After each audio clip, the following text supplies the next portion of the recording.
In times past, the Ghanaian music industry witnessed a plethora of beefs. Chicago and Exdo, Lord Kenya and Obrafo, Samini and Shatawale, among others. The most talked about lyrical rap beef, etched in the annals of Ghanaian pop culture, was that of Sarkodie and M.anifest, the King versus the godmc. In 2016, the lyrical beef between these two heavyweights with diverse styles of rap and ideologies generated discourse on social media and the media space for days. Entertainment gurus on diverse media platforms discussed the nitty-gritty of the lyrical beef between Sarkodie and M.anifest. Social media users also shared their opinions as to who had the better diss song. Comparison is inevitable. At some point, some artists were drawn into the discourse, and one of them was Samini. Samini had a bite of this tasty cherry during an interview. As an artist, he had experience with beefs, so maybe it was right for him to share his opinion. A throne was heavily challenged by the lyrical purists. Friendships were broken, and the music fraternity was forced to choose between King Sack the ruler and M.anifest the God MC. Welcome to the vote with the man in your mirror.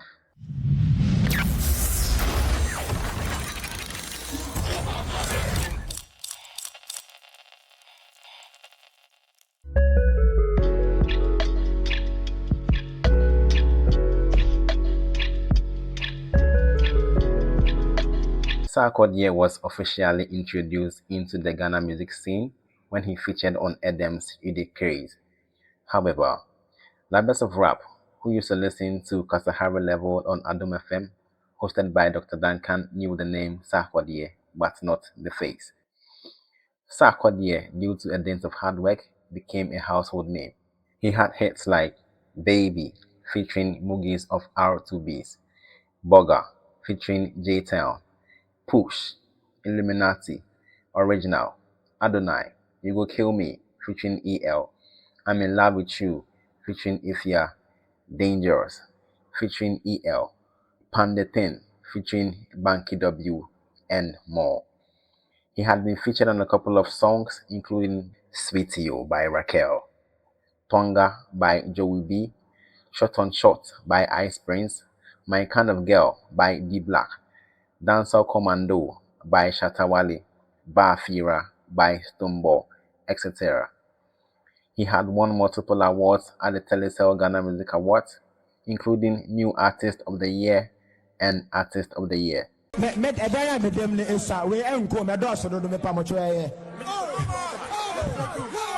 know what time it is?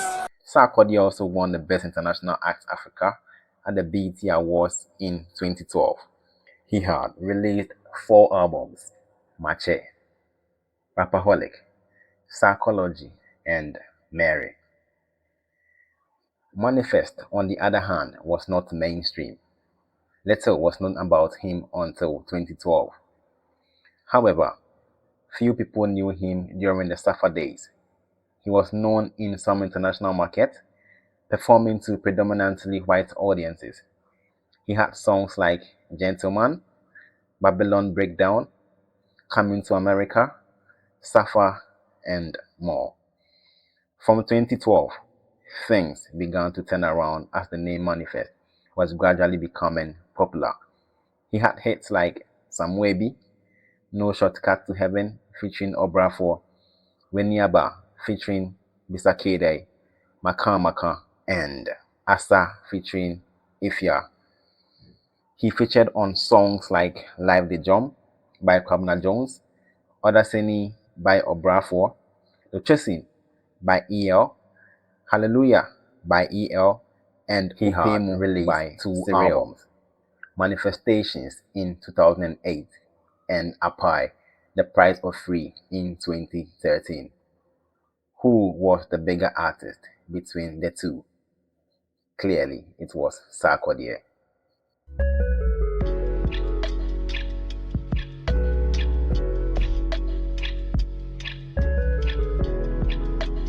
On June 21st, 2016, Sarkodie released a song titled Bossy featuring J-Soul. In the song, Sarkodie claimed to be the king when it comes to rap in Ghana.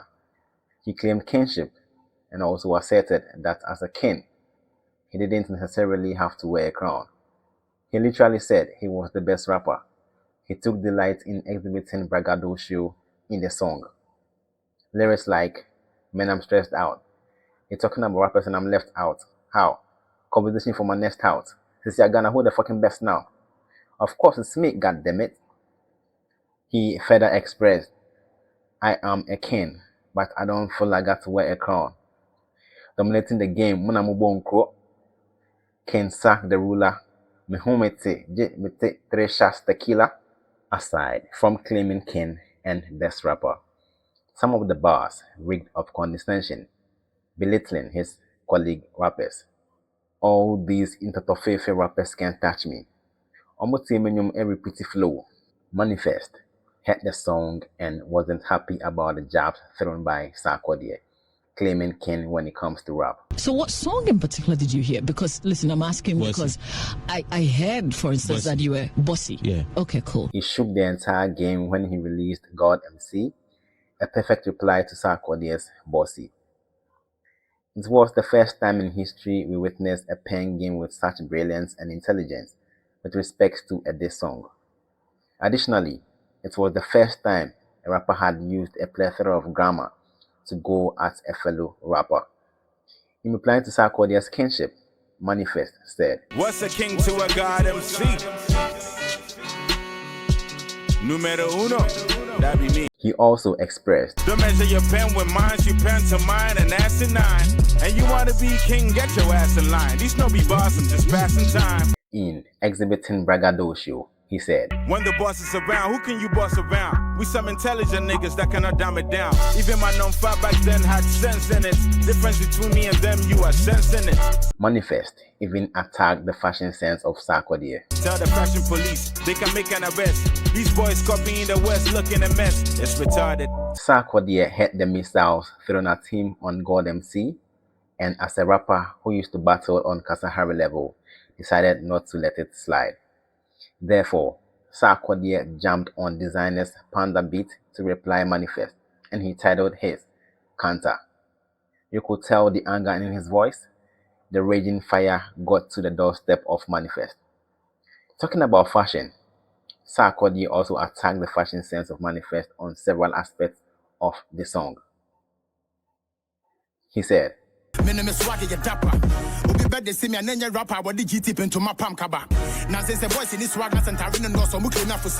Swag na we new you know one shada. Do proper bend they did with the palm cover. Afrocentric. Massa. These bars generated discourse on social media for days, with netizens claiming Sarkodie attacked the indigenous Ghanaian textile brands GTP and Woodin. Pressure was mounted on Sarkodie to render an unqualified apology. The pressure from the irate social media users choked Sarkodie.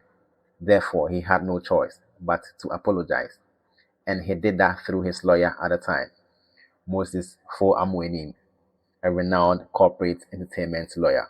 Speaking on Adom FM, the lawyer said, "I won't beat about the bush. Let me, on behalf of Success Family and Sarkodie, apologize to GTP and all Ghanaians. When you are rapping and want to respond in a metaphorical manner, that's one of the things that happen." He continued, "We have listened to his raps over the years, and we all know that that's not how he is. He didn't in any way mean to disrespect GTP brand. He didn't mean to condemn the GTP brand at all. It's like he was angry. I apologize to all Ghanaians, and again, GTP." Given the brouhaha, there were some rumors that GTP was preparing to sue Sarkodie for denting their brand. However, the marketing director of GTP at the time, Reverend Stephen Beidu, debunked the lawsuit rumors. According to him, he said he told his assistant that they should give Sarkodie 3 days to see if he would render an apology. But if he didn't, then they would conclude that he was intentional about the jab. More the Sarkodie be court. GTP. Debbie. In fact, GTP can say the Sarkodie be court. Okay. Me can't the war online. I was surprised. Me who be GTP sue Sarkodie. No. Okay. I didn't see, you know. Me catch my assistant and said, "Tie, udi ma Sarkodie any team nansa. Se nansa ne chiwa me kashia.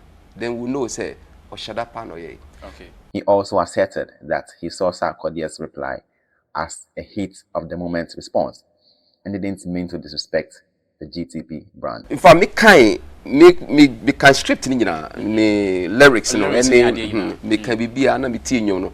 Na mo say no, adem say akoye no canon ebufu Kasahari so you know in the heat of the moment. Another bar that generated conversations was the pro bono bar. Niggas that diss me for promo. My swire shit was Toronto. See, I'll help you for free, but the free no corner will be working pro bono. That was a super blunder committed by Sarkodie because that line was tautological. Sarkodie went on to attack the grammar used by M.anifest on godmc. Hey, I can't wait never fuck us here. Fuck a lecture will go. Oh, punch your punch, you know, and pass us a kiosk work lagon. Sarkodie further indicated that he featured M.anifest twice, but he claimed he was not in his zone. Only time it sound good is when you rap on your own. The feature was twice, or you claim say you're not in your zone. Music lovers asserted that Sarkodie was angry when he recorded Kanta, but according to the rapper, he wasn't. In the energy, it was like negative. I don't know if it was positive. You released Kanta, and for the first time, I must say that was when I felt like I could feel some anger in your tone. Like I don't know, but that's how I felt. Like there was kind of anger in your tone. How was this whole thing about? In an interview with NYDJ, he said, I think, I said back to what I was saying, people really take me literally that serious, you know, so they react to how I react. And when people say artists come at me, people come at me every year. It's not 2016. It's just the order of the day. You know, the one there is gonna get more stones thrown at him, and I'm very ready for that, and I need it actually because if that happens, it tells me, okay, that means you're still on path. Like if they don't really want to come at you, that means you're out of the way, and you know. So I'm actually glad I get that. And I know how to use emotions to do music, not necessarily because I feel like that, you know, because I can swear to God, nobody has really gotten to me that much for me to feel like, yo, but this boy, hey, why did you? It's never been like that for me, like, I swear. You have come to the end of part 1. My name is The Man in Your Mirror. Thanks for watching. See you in part 2. I am Aldi.